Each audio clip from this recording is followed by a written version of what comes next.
Hello? Hello? Action. So this is my podcast. Outside of the Home Depot, outside in the Home Depot parking lot, actually. So I live here, and after this, I'm gonna go actually go in one of those sheds they have out in the parking lot, and that's where I sleep. And so this is the life that I built for myself. This is the life that I live, and I chose this life. This is the life that I've dreamed as a child, and I'm doing good.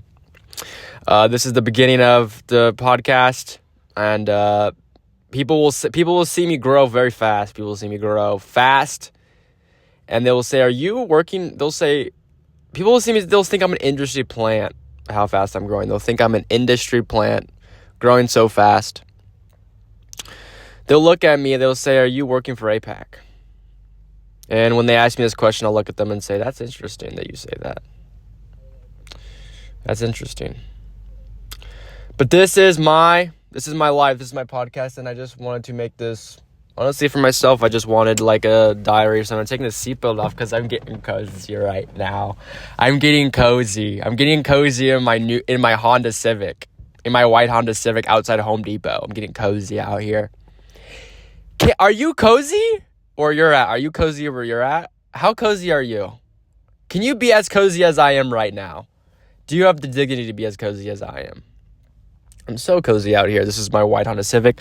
And I liked making live streams on TikTok, but they kept banning me because you can't say certain words. But on here I can say whatever I want. I can say inappropriate things, and I can even say whatever I want. So get ready for that. Sometimes you might have to cover your ears if something's like really inappropriate, maybe talking about like a poo or something like this, or like a nipple. Because those are things you cannot say on TikTok Live, and they kept banning me for saying like saying the drugs or something like that. I've never done crazy drugs, but I've seen people do drugs. I've seen people do meth. I've seen it, but I've never done it myself. But the point I am at right now, in the Home Depot parking lot, well, it may be a week away for me. But we're doing pretty good. We're doing good. But yeah, I take improv class. As you can tell, talking on live, I'm sure you can tell. And the fact that I don't have a girlfriend and I'm broke and single and this sort of things, you probably tell that I would do something like improv class. I would spend $300 on a class like that. For no inherent value, and it will not give me, not guaranteed future. But, people are also going to college for art, so there's that too. But, yes, I spent $300 on an improv class. And I realized something about this class. I kind of had fun, but halfway through, I was scared. I was getting a lot of fear. And, I wanted to make people laugh, and they weren't laughing at me whenever I was on a scene or whatever like that. And I was getting nervous. And then the very last, I just felt like kind of glocked. And after every class, I kind of felt ashamed, and I felt like, why am I just so weird? And I was holding myself back in these, in this class. I felt like, and I realized, because the last class, the teacher just didn't show up. He just didn't show up. So all my friends, well, you could call them friends or companions or, people that you talk to. We just did the class ourselves. We improvised the improv class. So, and I had so much fun. I was not afraid. We were hanging out and we were doing good. And you know why this is. I'm afraid.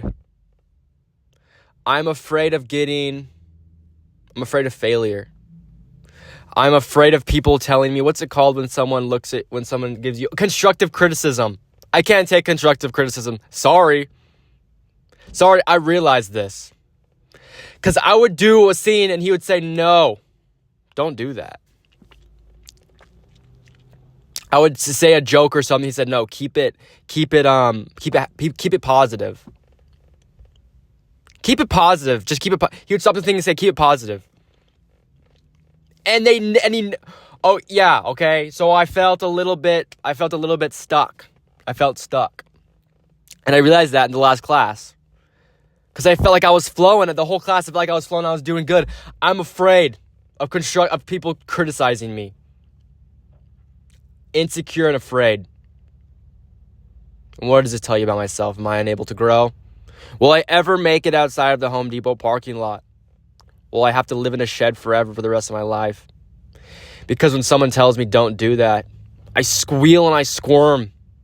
And I crunch down. Will I ever grow? Will I ever grow?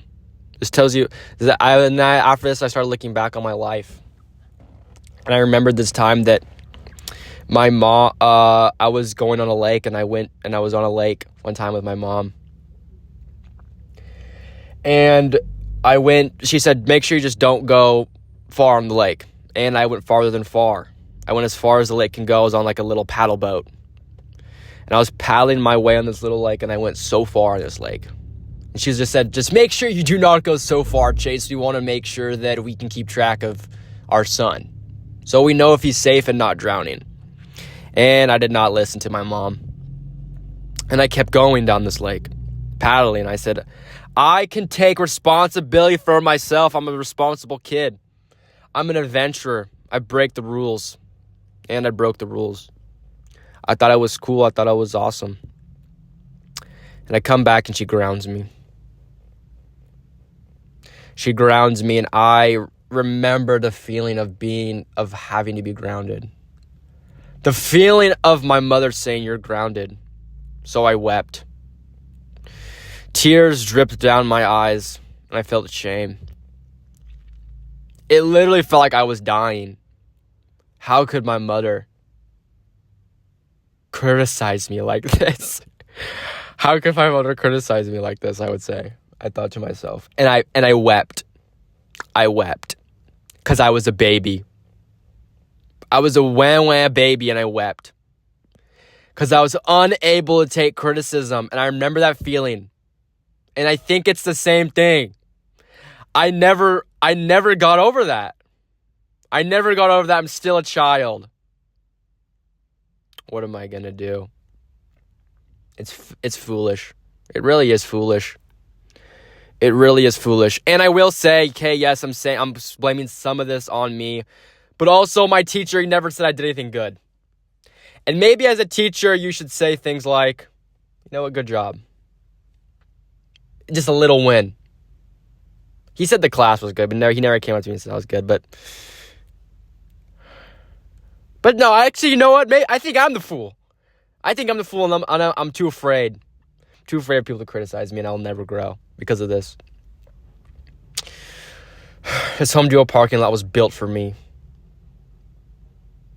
They made the bed for me. They put the sheets on it, and I'm just sleeping in it now. They made this for me. This is the life that I chose for myself, and I'm living it. I'm living it. Unable to grow up. Unable to accept change. Unable to look at criticism and say, you know what, you're right. Interesting to think about. Unable to be criticized. We should all be able to be criticized. Because it gives us a chance to look at ourselves from a different point of view and say, you know what, you're right. Actually, you know what, screw that guy. He doesn't know what he's talking about. He's jealous, actually. No, yeah, he's actually jealous. This guy is actually jealous. I just realized that thinking it myself. I just realized thinking that myself outside of Home Depot parking lot. I just thought of this because he was always saying things like, yes, but I was actually the youngest improv star. Hey, I was actually the youngest improv star in like our team, and I was like, yeah, it's pretty cool. So ever since I was a young kid, I always knew I want to do improv. I'm actually making my own show right now, and he would see me go up there. He saw me go up there and destroy. He saw me take that stage virginity. Okay? No one else has done that since me. I would go up there and destroy. People loved it. People loved it when I was up there. They loved it. And he saw this. He saw the spark inside of me, and he was scared that I was going to take his place. This 20-year-old living in a Home Depot parking lot was going to take his place. He was scared. He was scared of me and what I would become. He saw me wield my sword of confidence, wielding it proudly, slaying demons on stage with my comrades and teammates, and he knew I was the spark. He saw me as a spark, the local spark that would shine so bright. He saw what I could become. I'm like Jesus Christ in the desert. I'm like Jesus Christ in the desert for 40 days, but instead of the desert, I'm at Home Depot parking lot. I am like Jesus. Guys, I need to go first. I need to go. It's my duty. It's my duty to go to the Home Depot parking lot for 40 days and fast. Fast? Why are you fasting? I have $100 to my name. We're making that boy spread. We're stretching that $100. I'm like Jesus Christ. I go into the desert and I battle. I battle temptation.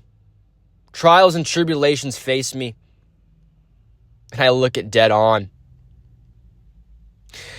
Unsheath my blade and slice it by the head. That's what I am. I take names. I'm taking names. Taking souls for myself. Fighting for the life that I want. This is what I choose. I chose this. Okay? And he saw that. He saw that. Okay? He saw that.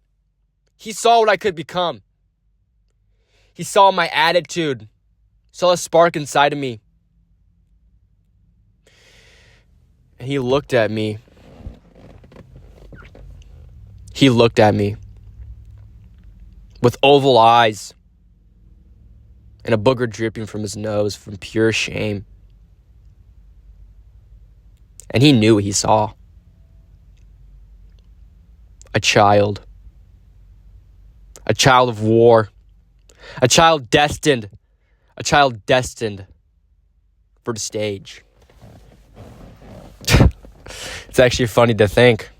It's funny to think and see this how it is now. Really is interesting, actually. He looked at me and he said, if you have what it takes, if you really are who they say,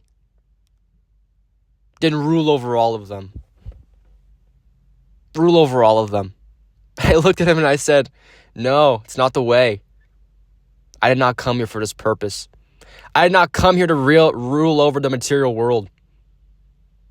I came over here for the souls of the people, to work inwardly. To work inwardly. He offered me the material world, and I shut it down. I'm the warrior of the spirit. That's what I said to him. I'm Home Depot Jesus. I'm Home Depot Jesus. I'm Home Depot Jesus. I'm like Vin Diesel. I'm like Vin Diesel in Fast and the Furious. Because I fight. And I break parking lots down. What did he break down?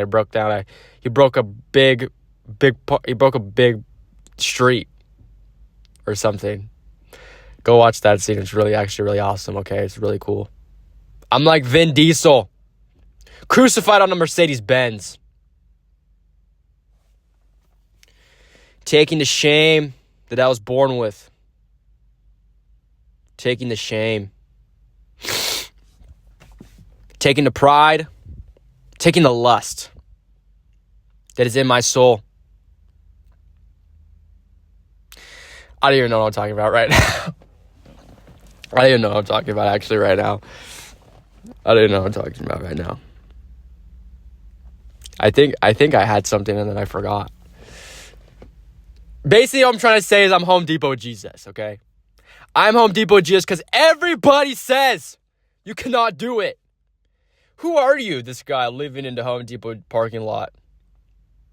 And when they see me come and take names, they will say, "Whoa, this guy is actually it. He is it. He is the one." Right now, they don't see it,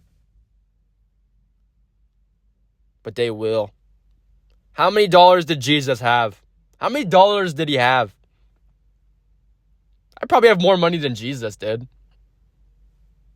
I probably have more money than Jesus. And that's actually true, actually. I think I have more money than Jesus did. Let's actually think about this for a second. What do you have? $4 probably? Maybe 4. What was he? He didn't even eat. He didn't have to eat for 40 days. I have $100 in my name. I have $100 in my name. I have more money than Jesus did. What does that say? The Home Depot Jesus has returned.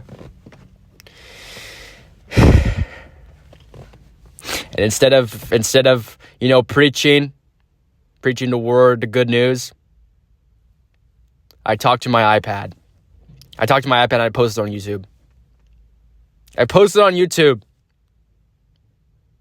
Instead of saving people from sins, saving people from their own misdoings,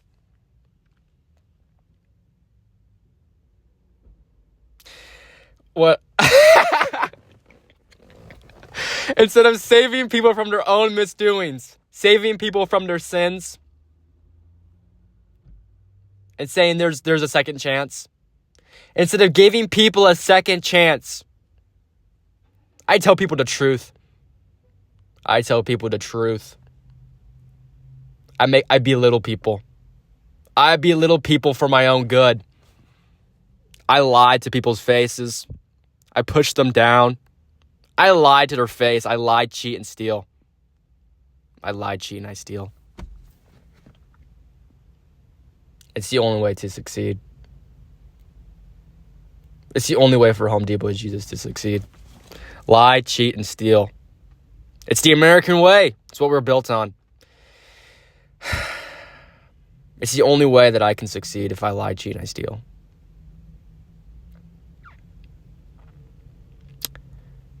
All the people who succeed in this world, they have 3 traits. They lie, they cheat, and they steal. And they succeed. That is how you succeed in this world. If you come to me with a business idea, and say, this is actually a really good business idea, I'm actually thinking about building sidewalks, I'll look at you in the eyes. I'll look at you in the eyes and I'll read you. I will test you. And if I see you telling the truth, if I see you have any sort of empathy inside of you,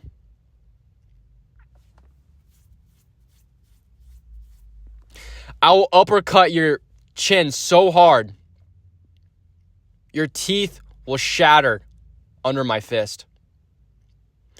And the shattering of your teeth will be like ASMR to me. And I'll forget about you. I will not invest into your business.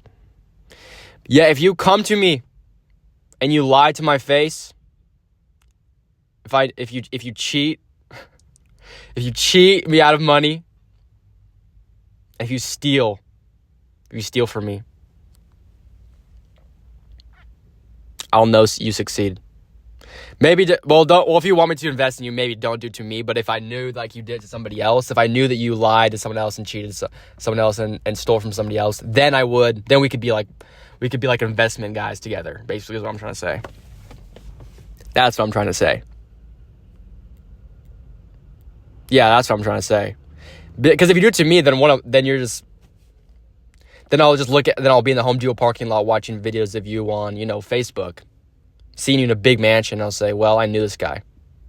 But if you want to work with me, if you want to work with me or whatever, then maybe don't do that to me. That's what I'm trying to say. So if anyone here is really good at lying and cheating and stealing, has prideful intent, start a business and you'll succeed. And is that not the truth? Is that not the truth? Is that not, if you have a trait of lying, cheating, stealing, you have prideful intent, start a business. Start a business right now and you'll succeed. You will succeed. If you love money more than you love your family and friends, you will succeed. You will actually succeed. And I'm actually telling the truth right now. Everything I was kind of saying were like jokes and stuff, but I'm actually telling the truth. I'm actually telling the truth right now. If you have these traits, you will succeed. You will be a millionaire. You will actually be a millionaire. You'll be a millionaire. You'll make movies. And if you somehow are all those things and you're also artistic, or even an autistic, you could be the president. Who knows? You'll be the next president. You will literally, if you lie, cheat, and steal, and have prideful intent, and you have artistic value and are autistic, give me your phone number. I'll work for you. I'll literally work for you. I'll literally work for you. Because I know you got dollars, dude. And I know you have a future. I know you have a future. I know you have a future.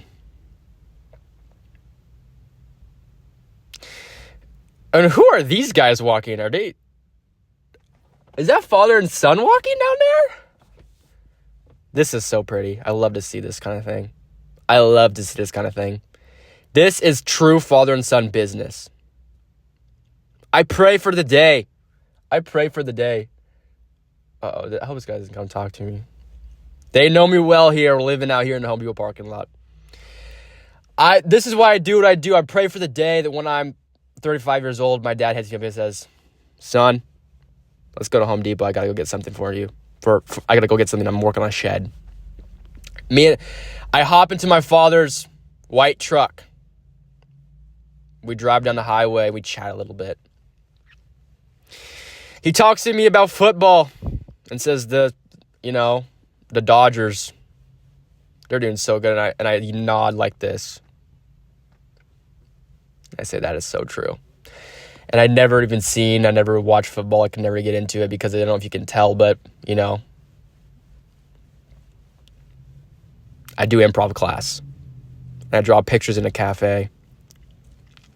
And my jeans are a little tighter than usual. They're a little tighter than most people's. So, yes, of course, football never did something to my brain where, it released dopamine. I never looked at football and dopamine got released into my brain. Never happened. Never happened, sorry. Sorry that happened to me. I never watched sports. I never looked at a sports game and dopamine was released into my brain. I never looked at it and go, oh my gosh, that's actually really cool. And he's just doing this right now. Whoa, he's so fast with that ball. That is really cool. Dude, it's cool because, our team is the one that's winning. Sorry guys, never happened. And it is yeah.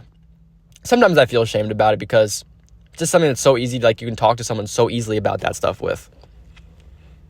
So a little shame.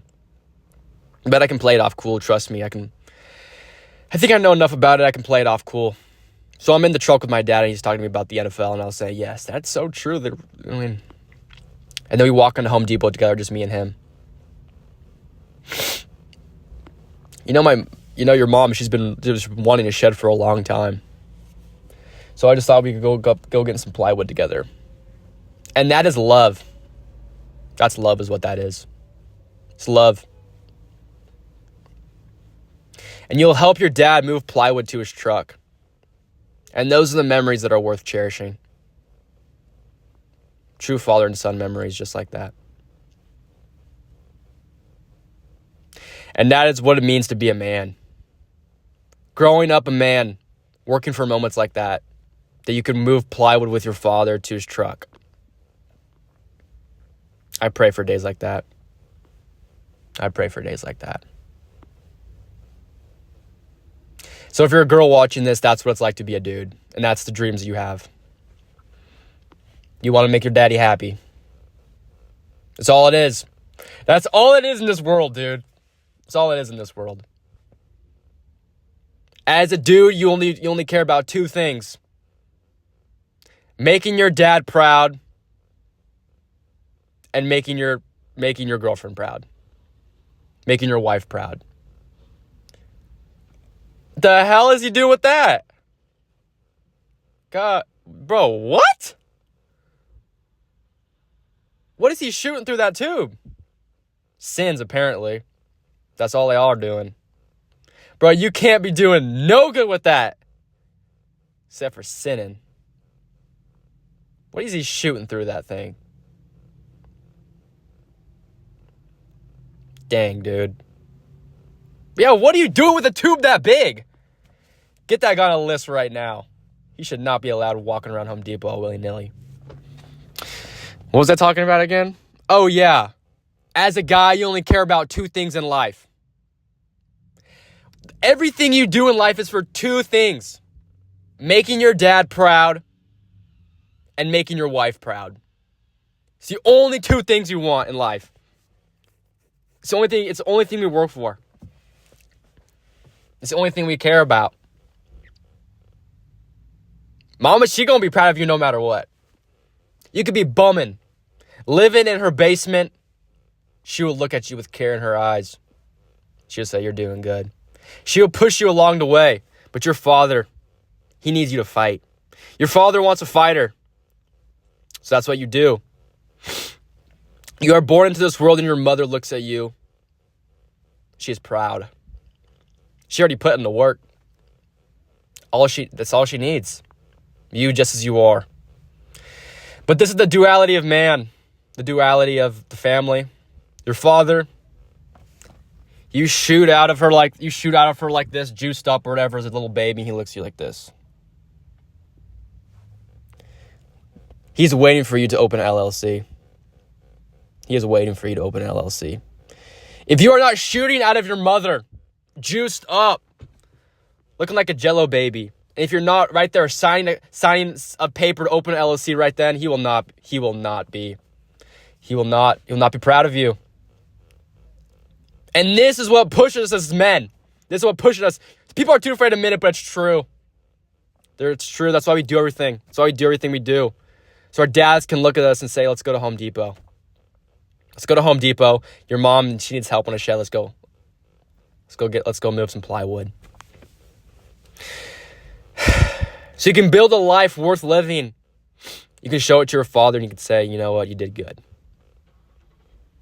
You did good. And that's why we do what we do. That's why we're fighters. That's why we do what we do. So our fathers can look at us and say, yeah, that's actually pretty cool.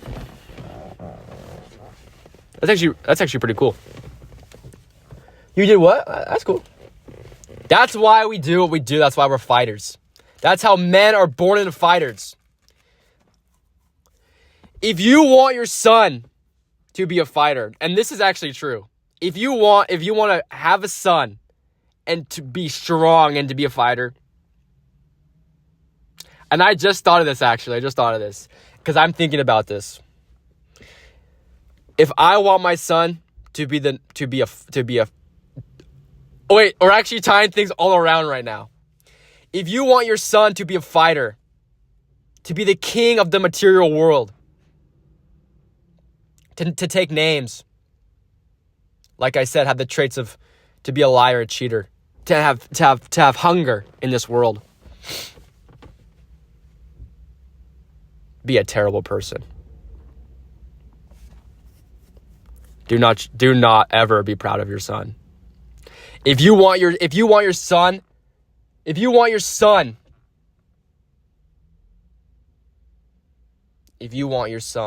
to take names in this world, do not show him any love. Do not show your son any love. If you want your son to be a millionaire, never cook him dinner. Never cook him dinner. You want him to be a fighter. Cook it yourself. Cook it yourself. If you want your son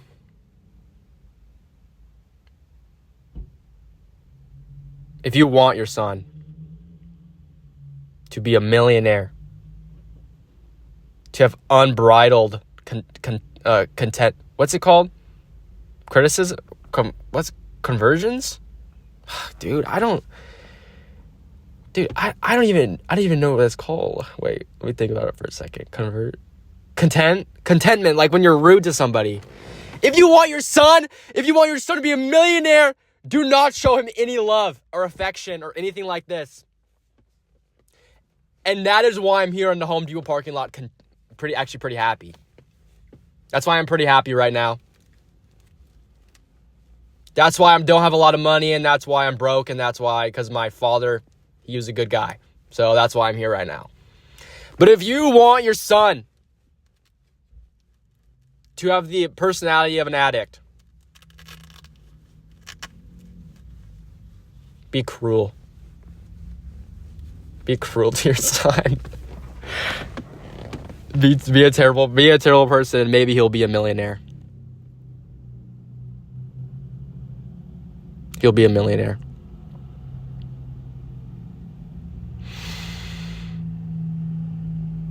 And that millionaire will grow up looking for that compassion elsewhere. Looking for fatherly compassion elsewhere. He will look for it in his wife. And of course, she cannot give it to him. He will try to find it in business, and he won't be able to find it. He will look for it in money.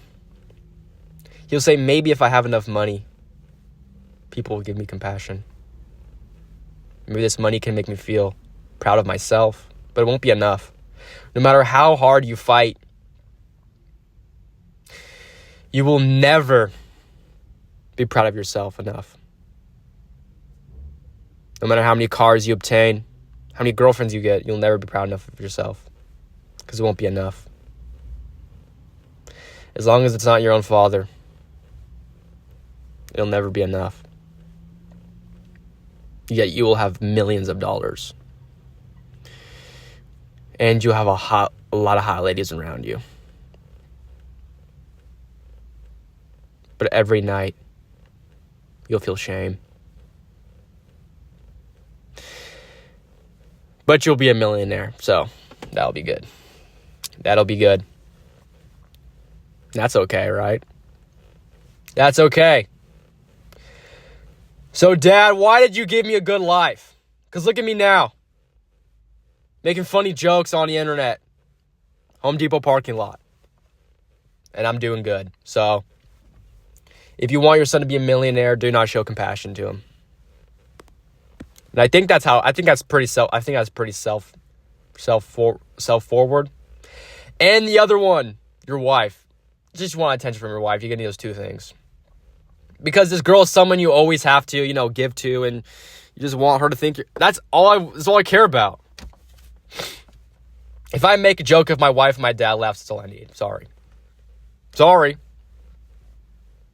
If I can make, okay, listen to this for a second. I don't obviously have a wife, nor do I have a girlfriend. So I'm just kind of spitballing here, but I can kind of feel what that feels like for a second. We can pretend what that feels like to have a wife. And it's like, you just want her to if your wife thinks you're cool, that's all that really matters, right? That's all that really matters. If your dad's proud of you, if you're trying to, not if your dad's proud of you, but if you that's what makes you hungry, right? So it makes you hungry. Your wife and your father and your mother, she'll always be there, so you'll be alright. But we're doing good. We're doing good, guys. Outside a Home Depot parking lot, and we're doing good. But yeah. What else has been going on in my life? I was thinking about, this is actually something I'm thinking about. Peter Parker. Bro, I just started thinking about Peter Parker. Spider-Man is the coolest thing that's ever existed. Spider-Man is the coolest thing that's ever existed in this probably world. He's actually so cool. Bro. Like, if I think about it, chills go up my spine. What is this guy? Hello? Is this Dr. Home Depot? And I like the way he walks, too. He walks with respect. He definitely has a lot of Discord friends. And probably enjoys Reddit here on the side. Good-looking guy. Anyway, what was I saying? Peter Parker.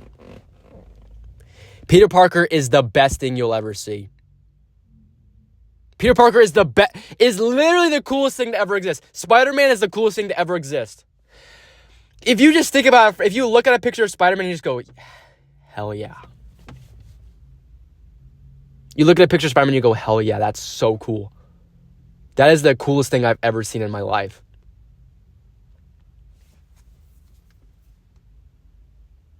Because Peter Parker is just a dude. He's just like, he's like me. Yes, I'm kind of like Peter Parker. No, you know what I'm saying? Peter Parker is just like a guy. Gets powers, right? Like if me and you were to get powers. Then he creates a persona, a character. He's creating a character in his head. Spider-Man. He creates Spider-Man in his head. Spider-Man, Peter Parker is now hidden. He creates an OC basically. And this guy's so cool the way he struts down the street like that. Peter Parker is so cool. He creates an OC in his head. He creates a character, a hero. He creates a hero in his head. Like if you like to create stories like that and you create a character. And you create someone who's a hero. You want to create a hero. Someone who, never, whenever he falls down, he always gets back up. You're creating a hero in your head. I don't do that. When I fall, I stay down. I say, okay, give me a break. I need to maybe give me a cigarette and I'll be down here for a bit. When I fall down, I stay down. Okay? When I fail, I say, okay, that's enough for me. I'll be in the restroom. Have a little truffle run in the back, you know what I'm saying? So, that's what I do. But when I create a hero in my head, when I create a hero in my head, it's someone who always gets back up. And this is what he did. Peter Parker created a hero in his head. Spider-Man. It's not Peter Parker. Everyone knows Spider-Man. No one knows Peter Parker is Spider-Man. These are separate. Peter Parker is just a normal person. He's just a guy. But Spider-Man is a hero. Peter Parker created someone in his head. A hero in his head. Someone who always gets back up. Someone who fights for no matter what. Someone who fights for the things that he knows are right. And he created that person in his head. The person does not exist. He created it in his head. He looks at the mask and that's what he sees. When Peter Parker sees the mask, when he puts the mask on, he sees Spider-Man. He sees that character that he created in his head. Spider-Man does not exist. It exists only in Peter Parker's head, and that's how it is alive. Right? It's so cool, dude. Peter Parker knows he cannot do it. Peter Parker knows he cannot save the day. When Peter Parker is faced with challenges, Peter Parker cannot do it. But he knows Spider-Man can. He knows Spider-Man will always get back up. Because that's the character he created in his head. Create your Spider-Man. Do not be yourself, because you cannot do it. You can't do it, sorry. Create Spider-Man in your head. Create a Spider-Man in your head and be that. That is so cool, dude. Oh my gosh. When Peter Parker is getting crushed by rubble and his mask is off, and he doesn't have his mask on. It's on the ground. He's like, come on, I can't do this. Come on, Peter, you can't. Come on, Peter. And he knows he can't do it. He knows he can't do it. He's just a guy. What is he going to do? Yet he sees the mask lying there. He sees the mask lying in the rubble. He knows he sees himself. It's raining, right? It's raining, right? He sees his mask. It's in the rain. In the reflection, he sees his own face. And he sees that he cannot do this. Yet the mask is there too, and he looks at the mask and he knows that Spider-Man can. And then he changes the way he thinks. He says, Spider-Man, come on, Spider-Man. You can do it. And now he believes he can do it because Spider-Man can always do it. Spider-Man always gets back up. Spider-Man always gets back up, okay? He don't quit. Spider-Man don't quit. Peter Parker do. Yeah, Peter Parker's just a guy. Peter Parker's just a guy. Peter Parker's like you and me. We fail. We cower. We cry or whatever. We say a curse word. When we fail, we take a break. Spider-Man don't take a break. And that's the person he created, and he believed it. Because Spider-Man, that's what Spider-Man has to be. Peter Parker is not a hero. Peter Parker created a hero in his head, and he believed it. Spider-Man's a hero. Therefore, Peter is a hero. Therefore, Spider-Man is a hero. Peter Parker is a hero. So cool, dude. Create your own Spider-Man. Create someone who always gets back up. Create someone who, fights. Create a fighter. Someone who always gets back up. Someone who always faces evil with pride. Who faces evil. Who can look evil in the eyes and say, I got you. I always win. And then be that person. Pretend it.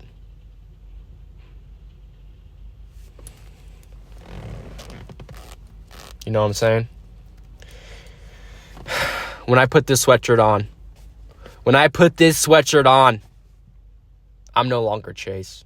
I'm Chase Cam. I'm the funniest person you'll ever meet. I make jokes and riff like no one's ever seen before. I'll riff till your ears bleed. And I'll talk till my gums are soaked in blood. And I'll keep you laughing. I'll keep you laughing till your vocal cords vibrate. Vocal cords vibrate. Vocal cords vibrate. Vocal cords vibrate. Just like that, over and over again, laughing, right? When I put this sweatshirt on, I'm confident. I can do whatever I want. When it's off, I'm just a normal guy. But when I put this on, I'm Home Depot Jesus. I'm Home Depot Jesus. Okay? I'm Home Depot Jesus. And I make videos on my iPad. And I use my phone as a mic. And I take names. I take silly old names for myself.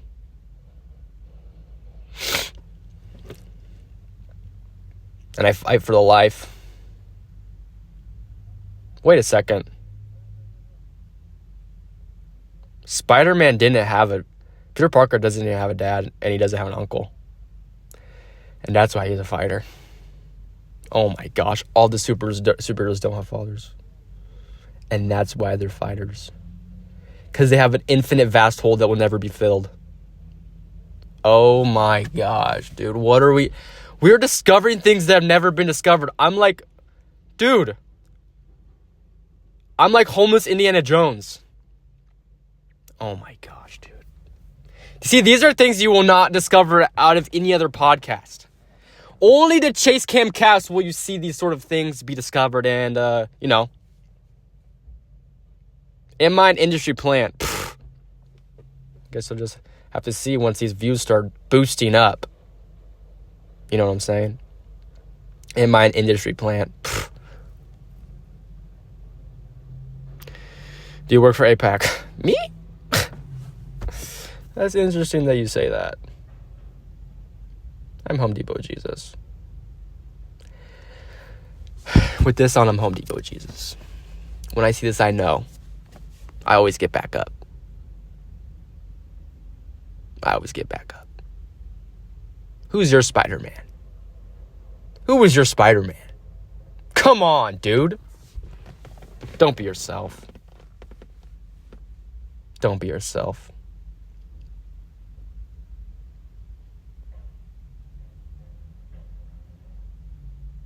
Be Home Depot Jesus. Because I'm Home Depot Jesus, and this is and we're in Home Depot parking lot. And that's all I have to say today, guys. That's all I have to say today. I hope you guys enjoyed this one. This was my sermon on the parking lot.